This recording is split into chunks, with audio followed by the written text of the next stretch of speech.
Assalamualaikum warahmatullahi wabarakatuh. Teman-teman mahasiswa UICI dimanapun Anda berada, semoga kita semua senantiasa dalam keadaan sehat dan terlimpah keberkahan. Saya Irfan Cahyadi, dosen pengampu mata kuliah Business Collaboration and Partnership pada Prodi Bisnis Digital. Kita akan belajar bersama selama 1 semester ke depan.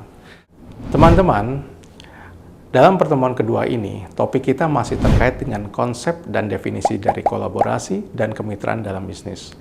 Namun demikian, subtopik yang akan kita bahas adalah strategi negosiasi, analisa risiko suatu kemitraan, studi kasus, dan beberapa contoh perusahaan kolaborasi selain yang terdapat dalam pertemuan pertama.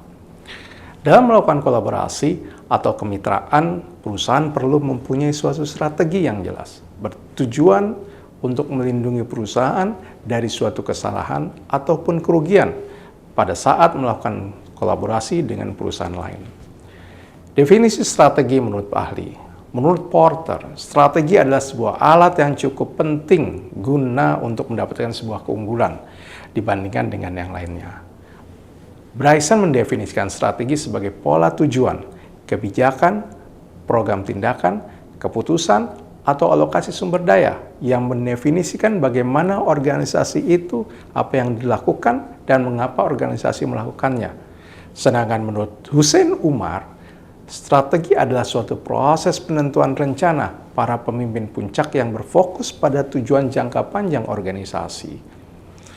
Sebelum melakukan kolaborasi dengan perusahaan calon mitra, maka suatu perusahaan perlu melakukan tindakan atau strategi sebagai berikut. Pertama, adalah transparansi. Setiap perusahaan yang akan melakukan kolaborasi perlu melakukan komunikasi secara terbuka dan jujur, sehingga memperkuat rasa saling percaya di antara pihak. Tanpa komunikasi yang terbuka dan jujur, maka kolaborasi berpotensi akan gagal dalam perjalanannya. Kedua, kompromi yang adil. Salah satu tujuan kolaborasi adalah memberikan atau mencapai solusi yang menguntungkan bagi semua pihak yang terlibat. Oleh karena itu, diperlukan negosiasi yang adil sehingga semua pihak akan merasa puas dan senang dalam menjalankan kegiatan kolaborasi tersebut. Terakhir, pengetahuan yang mendalam. Perusahaan yang akan melakukan kolaborasi perlu mempunyai informasi yang teliti dan mendalam, serta pemahaman akan target bersama adalah hal yang sangat penting. Informasi tersebut tentunya meliputi calon mitra, pesaing, teknologi, pasar, dan lain sebagainya. Informasi tersebut harus dipunyai oleh perusahaan, karena jika suatu perusahaan tidak mempunyai informasi yang mendalam terkait dengan hal-hal yang tak disebutkan tadi, maka perusahaan tersebut berpotensi mengalami kegagalan dalam berkolaborasi dan mendapatkan kerugian yang besar dalam sisi keuangan. Selain strategi yang harus dipunyai oleh suatu perusahaan sebelum berkolaborasi, suatu perusahaan juga perlu untuk melakukan analisa risiko terhadap keputusan kolaborasi tersebut. Analisa risiko sangat penting untuk dilakukan, karena tindakan ini bertujuan meminimalkan potensi risiko terhadap organisasi atau perusahaan. Berkolaborasi adalah melakukan kerjasama antara dua atau lebih perusahaan yang mempunyai visi, misi, atau budaya yang berbeda, di mana tentunya perbedaan tersebut mempunyai potensi akan menimbulkan risiko yang akan berdampak kepada masing-masing entitas yang terlibat. Ada 3 langkah dalam melakukan analisa risiko sebelum memutuskan suatu perusahaan berkolaborasi. Pertama adalah identifikasi risiko. Identifikasi risiko adalah suatu tindakan dengan melakukan identifikasi secara menyeluruh atas risiko keuangan, risiko operasional, dan yang terakhir ada risiko reputasi. Langkah kedua adalah mengevaluasi dampak.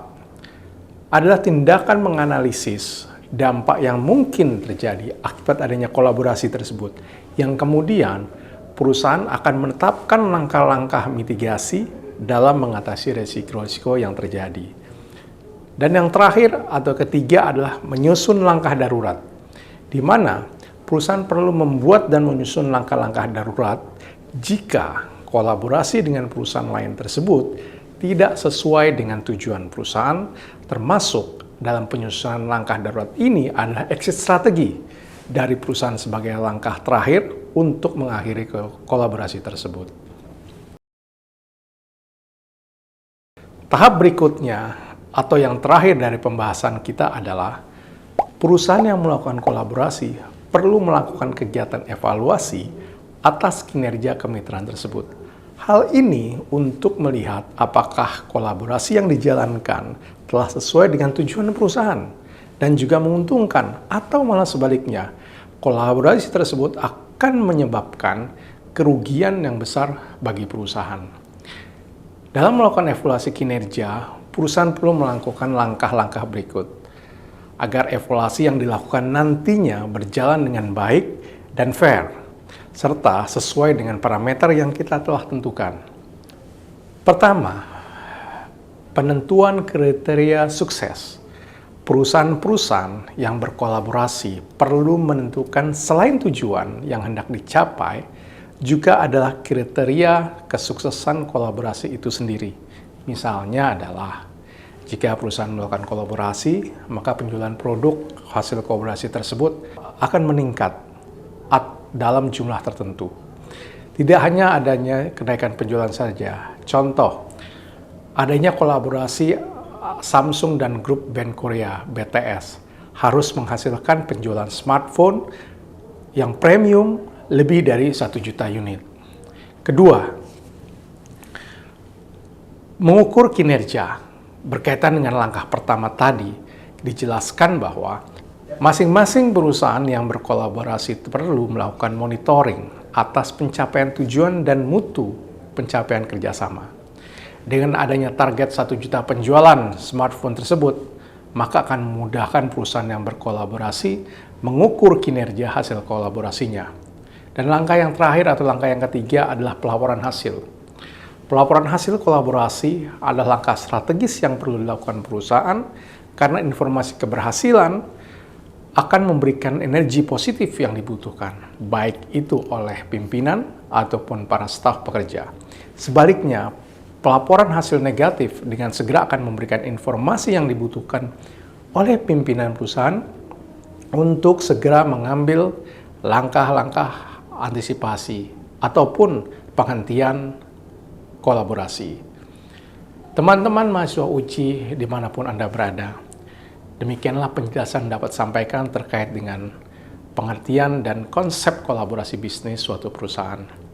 Saya berharap penjelasan yang saya sampaikan dapat memberikan wawasan dan tambahan pengetahuan kepada teman-teman semua, serta dapat berguna dalam kehidupan teman-teman semua. Baik teman-teman, terima kasih atas perhatian dan kerjasamanya. Jangan lupa untuk kembali buka literaturnya untuk memperkaya khazanah pengetahuan kita. Silahkan didiskusikan kembali dan tanyakan jika ada yang belum paham. Billahi taufiq wal hidayah. Wassalamualaikum warahmatullahi wabarakatuh.